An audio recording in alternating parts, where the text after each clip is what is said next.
Hello, everyone, and welcome back to the Poetry Olympics 2022 Top 20. And this is heat number 18. Three more poems for you. The first one is by Alexander Pope, and it's called Ode on Solitude.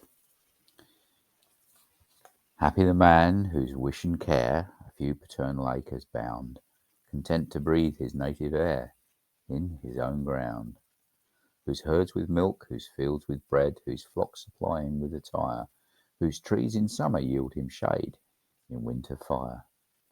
Blessed who can unconcernedly find hours, days, and years slide soft away, in health of body, peace of mind, quiet by day. Sound sleep by night, study and ease, together mixed, sweet recreation and innocence, which most does please with meditation. Thus let me live, unseen, unknown, thus unlamented let me die, still from the world and not a stone tell where I lie.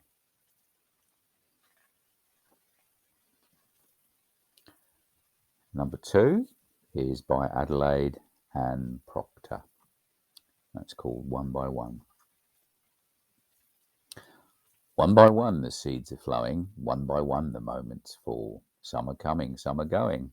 Do not strive to grasp them all. One by one thy duties wait thee. Let thy whole strength go to each. Let no future dreams elate thee. Learn thou first what these can teach. One by one, bright gifts from heaven, joys are sent thee here below. Take them readily when given, ready too to let them go. One by one grief shall meet thee. Do not fear an armed band. One will fade as others greet thee, shadows passing through the land. Do not look at life's long sorrow. See how small each moment's pain. God will help thee for tomorrow, so each day begin again. Every hour that fleets so slowly has its task to do or bear. Luminous the crown and holy, when each gem is set with care. Do not linger with regretting, or for passing hours despond. Not the daily toil forgetting, look too eagerly beyond. Hours are golden links, God's token, reaching heaven but one by one. Take them lest the chain be broken, ere the pilgrimage be done.